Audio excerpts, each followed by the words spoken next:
श्री नारायण जी बोले, हे लक्ष्मी, भागवत गीता लिखा हुआ भी कोई देख लेता है, कोई भी प्राणी देख लेता है तो उसको भी मुक्ति मिल जाती है। एक राज्य में नरसिंह नाम का राजा रहता था और शुभंग नाम का मंत्री था।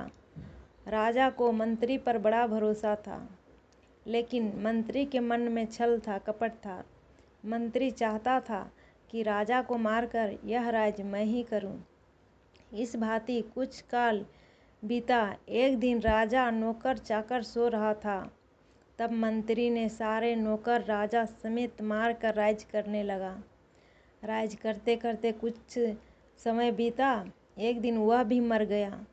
यमदूत के पास बांध कर ले गए। यमराज ने हुक्म दिया, हे यमदूतों, यह बड़ा पापी है, इसको घोर नरक में डालो। हे लक्ष्मी, इस प्रकार का वह पापी कई नरक भोगता भोगता धर्मराज की आज्ञा से घोड़े की योनि में जन्म पाया। जहाँ बहुत सारा घोड़ा रहता था, उसमें वह भी रहता था।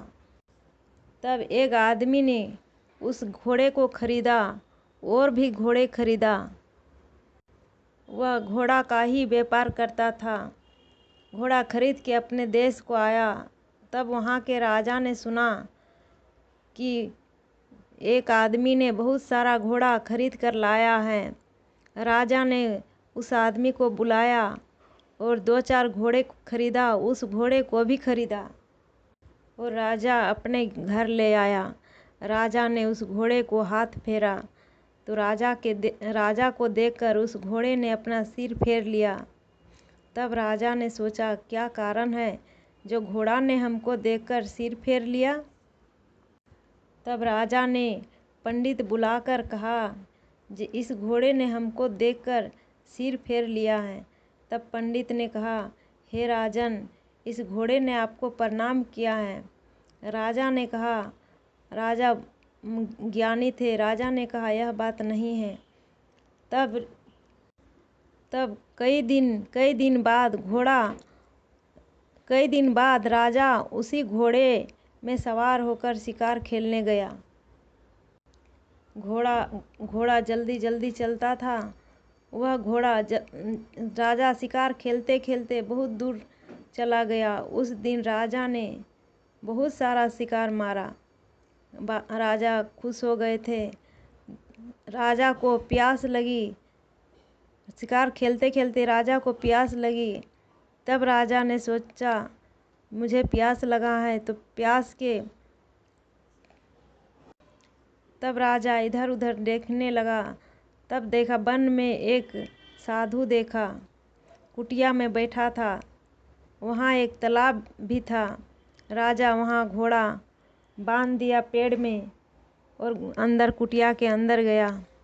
अंदर जाके देखा तो कुटिया में उस साधु था। उस साधु अपने बेटा का गीता का अध्याय सिखा रहा था और उस पेड़ के पत्ते में श्लोक लिख दिया और अपने लड़के को कहा, तुम खेलो भी और इसे याद भी करो। जिस पेड़ से राजा का घोड़ा बांधा था, उसी पेड़ के पत्ते पर श्री गीता जी का श्लोक लिख दिया था और बालक को बोला, तुम इसको याद करो। वो खेलता भी था और याद भी करता था। उस पत्ते को उस घोड़े ने देख लिया। तत्काल उसकी देह छूटी, देव देही पाई। स्वर्ग से विमान आए, जिस पर बैठकर बैकुंठ चला। इतने में राजा पानी पीकर बाहर आया। देखा तो घोड़ा मरा पड़ा है। तब राजा चिंता करने लगा और कहा, इस राजा को किसने मारा? यह घोड़ा को इसे क्या हुआ है? इतने में वह बोला, उस घोड़ा ने देव रूपी देव देही पाई थी। देव देही ने बोला, हे राजन, तेरा घोड़ा मैं ही हूँ। अब मेरी मुक्ति हुआ है और मैं स्वर्ग जा रहा हूँ। विमान पर बैठकर स्वर्ग जाने लगा। राजा ने भी प्रणाम किया। पीछे से और सेना के लोग आया।